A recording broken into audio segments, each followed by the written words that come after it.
Hello everybody, welcome to our F4 revision mock exam debrief. What we want to do together now is to find out how we can actually pass that mock exam that you guys have attempted already, and then use that skill and that knowledge to pass the actual real F4 exam on the big day.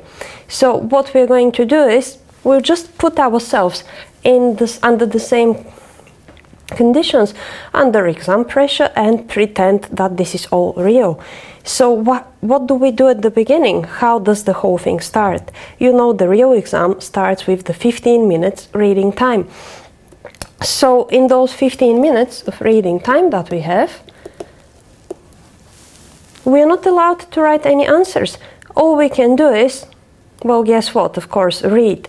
But of course, for 15 minutes, those 10 questions which we have to read and plan very carefully before we actually answer them, well, it's simply physically impossible doing all those in one go for 15 minutes and doing a proper job. So if we really want to pass the exam in the 15 minutes reading time, we have to be very, very clever, and we have to break the whole big thing into a couple of little achievable bits and pieces. So what I guys recommend to everyone is, in those 15 minutes of reading time, don't look at all the 10 questions.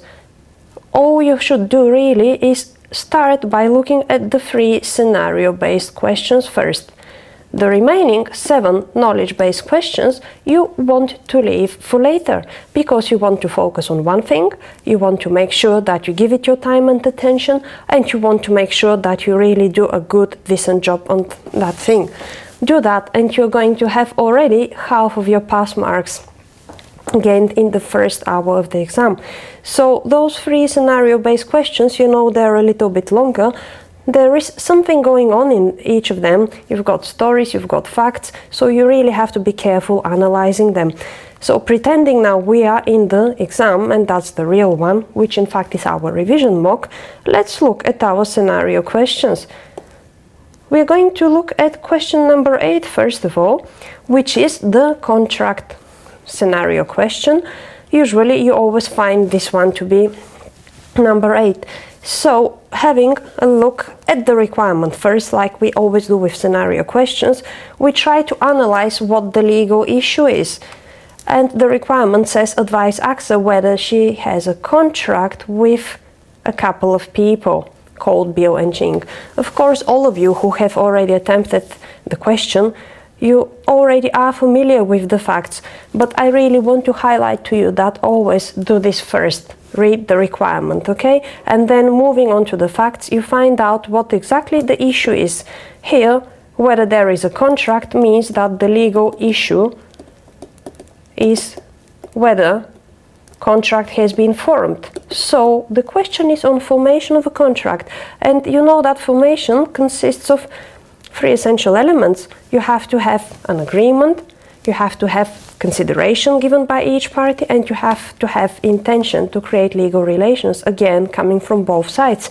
So from the requirement you figure it out that the issue is formation, but you haven't really realized yet what exactly, which of those 3 essential elements you have to talk about. So reading the question carefully and highlighting only those bits and pieces which can actually be a source of marks in your reading time should take probably maximum of 2-3 minutes, especially judging by the complexity and length of this question. I would imagine something like a couple of minutes, 3 minutes maximum. So we go through all the facts and we pick up the important information. Assuming you have all done this already, you would have noticed that in the first sentence we are presented with the word notice, the fact that our friend ACCA has put a notice in the window of her art gallery, of her shop. And of course, as soon as you see things like notices, in your reading time you should be saying a notice is usually an invitation to treat. And of course, the issue being formation now becomes the first of the 3 essential elements. It's the agreement for a contract to be binding. First of all, there must be an agreement between the parties. And from here, you can start planning. Okay, having read, of course, the rest of the question, having highlighted everything, like we've just done with this bit saying notice, and we've put down next to it what it means, you want to have your plan in place. And what you want to do with your plan is you want to write it down during your reading time on your question paper, because you're not allowed to write in your answer booklet. So, very brief mini plan for you to be able to answer the question. Having identified what the legal issue is, that would be your first point, agreement. And you're going to say your opening sentence, how agreement is one of those 3 essential elements for a binding contract to exist, and how it is made up of an offer and acceptance. That's all you have to say to get yourself started nicely on a question like this. Alright? And then, of course, you have to keep planning. Your second point you want to make from here quite naturally flows from the first sentence you've given. If you want to say that agreement is made up of an offer and acceptance, you want to give a definition of an offer. You want to say how this is this definite and unequivocal statement of willingness to be bound by contract on specified terms without further negotiations, and so on and so forth. You know the kind of stuff. Alright, so you put that as your second point, and of course as your third point you want to give the definition of acceptance.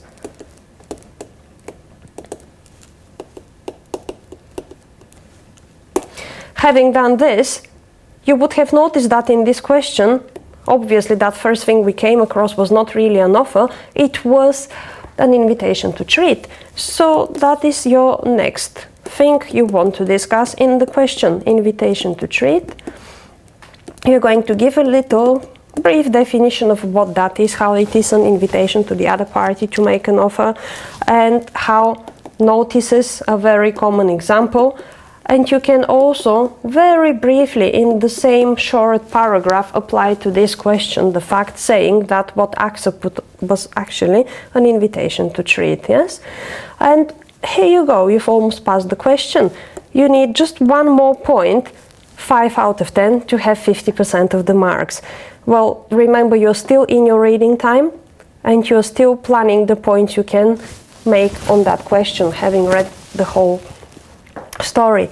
Now you would have noticed that except for having all of these general things, we have come across that counter offer where our friend ACCA refuses to sell at a certain price, so she doesn't accept the offer for 800. What she does is she says she will accept 900. Well, of course, at that point you would have noticed that this is not really acceptance, this is a counter offer.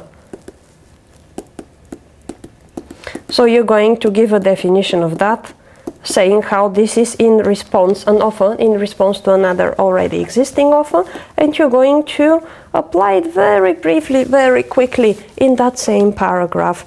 I do advise in a question like this that you keep them together because there is a lot to say. So if you keep some of those definitions together and a little bit with application added on them, you see, the whole thing is going to tie up quite nicely.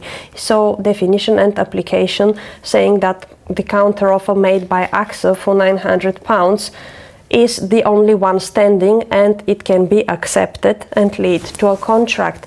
And after that you want to mention how this offer is going to lapse, because you've noticed that ACCA has given time to both characters to accept, and that was until 12 o'clock the following Monday. So you want to say that offers lapse, and that is one way to terminate them, and after that it's too late for them to be accepted. Mention that deadline and mention the effect. Then as a seventh point, you want to talk about how a contract can be formed. We've said already there must be an acceptance, but acceptance must also be communicated, otherwise it is not effective. So you can now mention the general rule for acceptance, how you communicate it.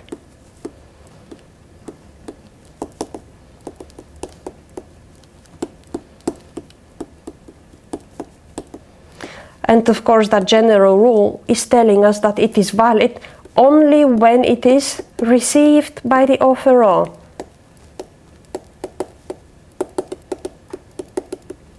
And then you've noticed that here we've got some acceptance which is happening not face to face, it's happening by post. Our characters, each of them posted a letter, and that of course naturally makes you think about the postal rule exception.